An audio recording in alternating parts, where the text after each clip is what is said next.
Hi guys! Welcome to Jekotech TV! Smile ka muna dyan! Okay guys, let's go! Guys, ito yung ating problema ngayon. Pero tayo dito, Nissan. So, kanina lang okay pa tong Nissan na to. Pero pagka-park ko dito, ayaw nang gumana yung hazard. Tsaka yung left signal, tsaka right signal. Chinek ko na rin yung mga fuses. Yan, yung mga fuse niya, okay naman. Intact naman siya, wala naputol. So okay na okay. So next option ko na dito, malamang ang sira nito ay yung flasher relay. Yan, flasher relay siya yung in charge sa hazard at saka sa left turn and right turn signal. So hanapin natin. Alam ko kasi pag mga Nissan na ganitong klase ng kotse o sasakyan o van ay nasa lower left. Okay, lower left ng driver seat. So, okay, sa manibela. Okay? Malapit sa clutch pedal. So, sa taas ng clutch pedal yan. Hanapin natin. Okay? Okay, hanapin natin. Meron ditong relay. Alam ko eh. Hanapin natin yan. Ayun. So, ito guys. Ito yung relay o flasher relay. So malamang yan ang sira niyan. So meron yung tatlong wire. Yan. So sumusupply yan dyan sa ating mga hazard at saka left and right turn signal. So pag sira yan, hindi magbiblink yun at hindi rin iilaw. Okay? So malamang yan ang sira dahil na-check na natin yung ating mga fuses.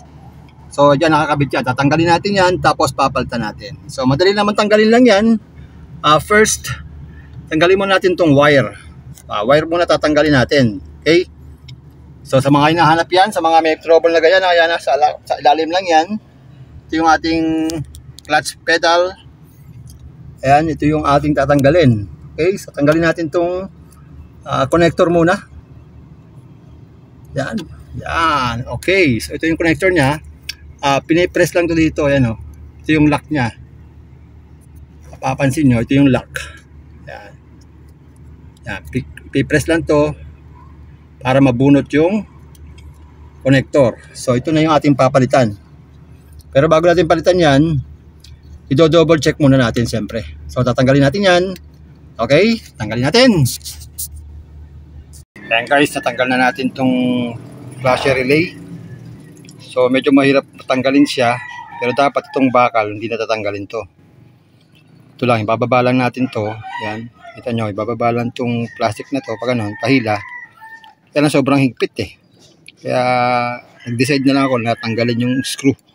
Naka-screw lang naman ito dito. Ganyan. Ganyan yan. So mahirap talaga tanggalin. So pwede siya ibaba. Kaya lang mahirap.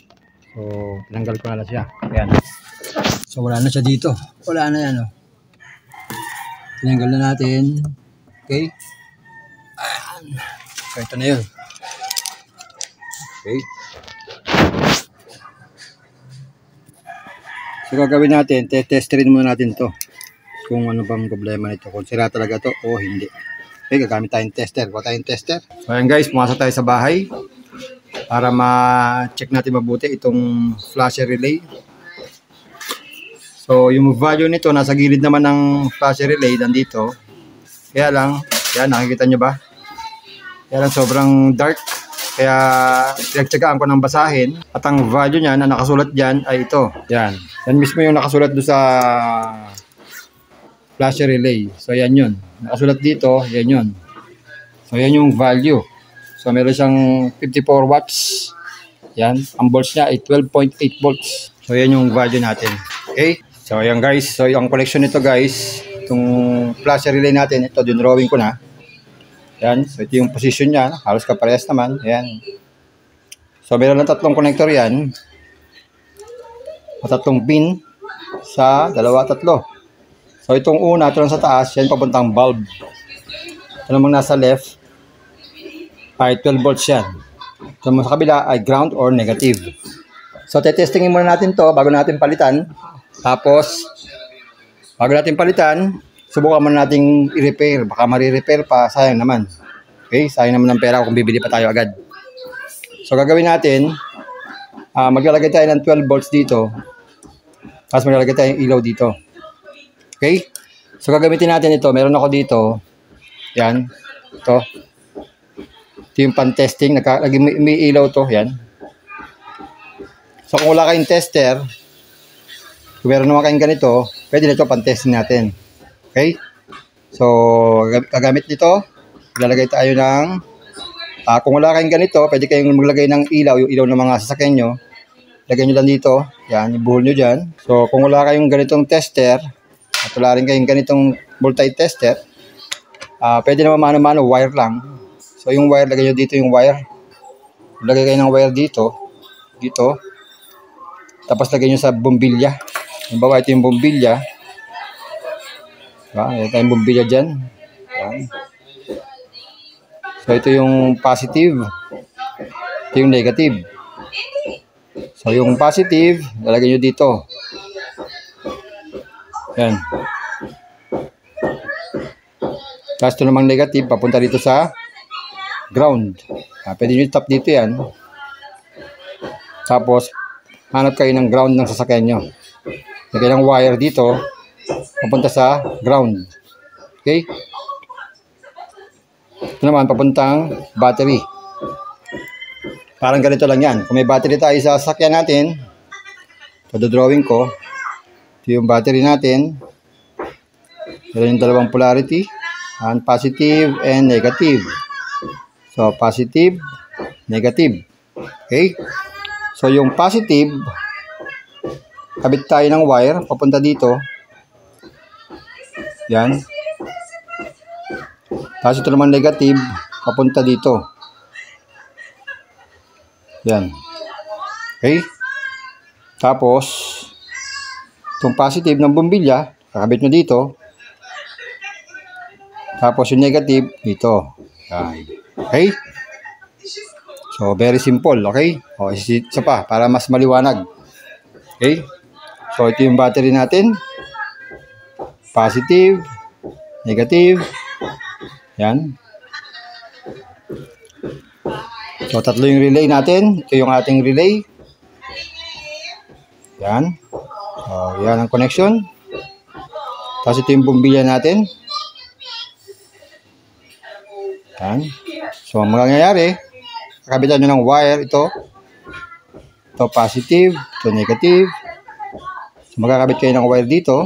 Puntang positive. Tapos ito naman sa negative, papunta sa negative. Yan.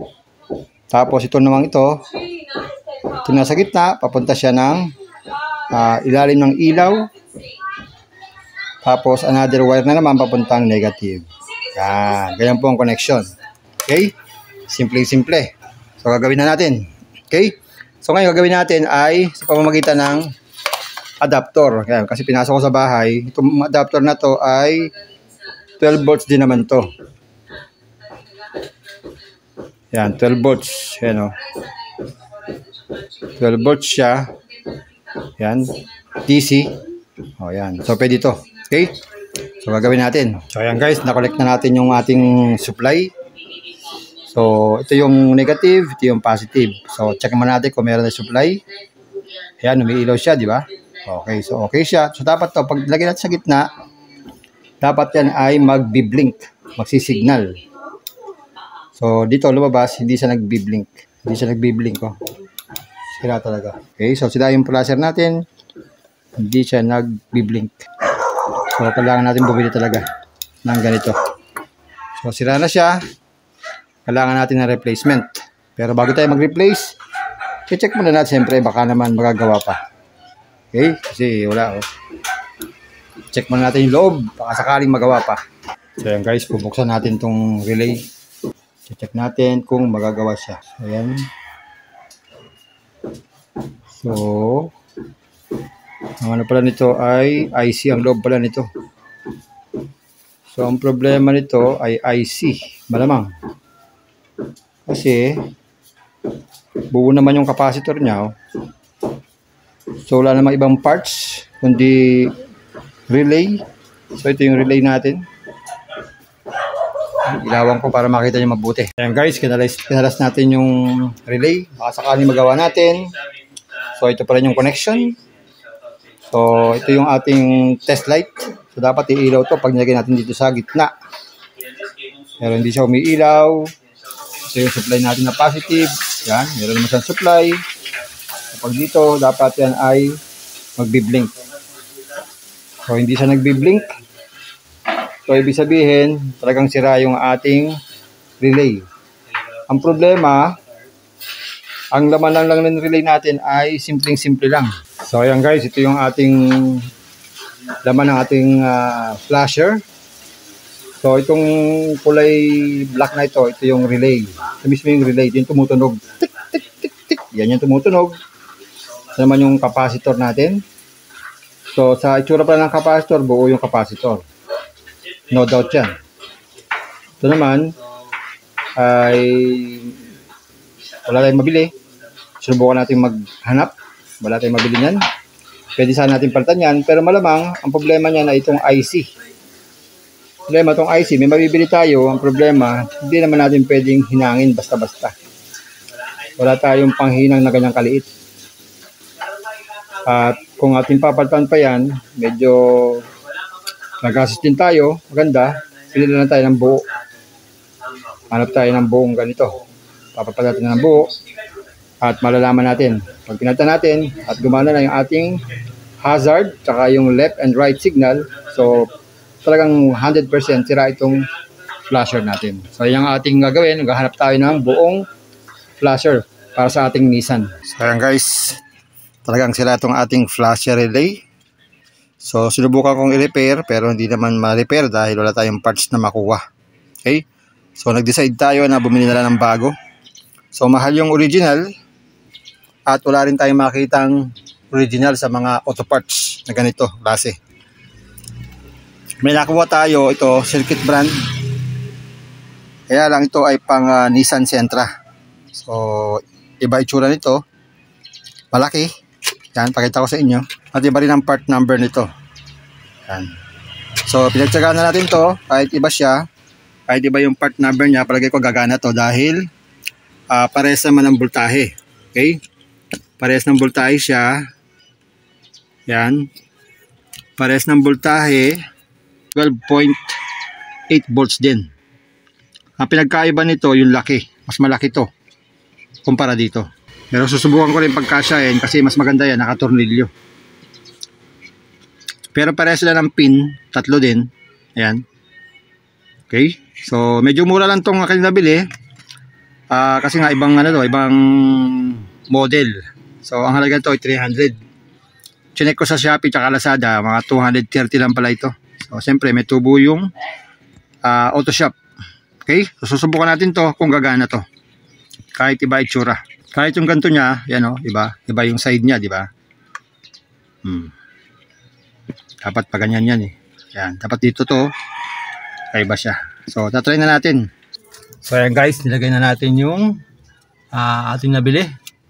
So, yan. So, tetestingin na natin kung hazard na siya. So, switch natin to. Tingnan nyo. Ayan. Nagkaroon na siya ng hazard. Off natin. One more time. Ayan. So confirm guys. Ang problema talaga ay itong flasher relay natin. So sa mga nandyan na problema, nabigla na lang hindi gumana yung kanilang hazard at saka yung left and right signal.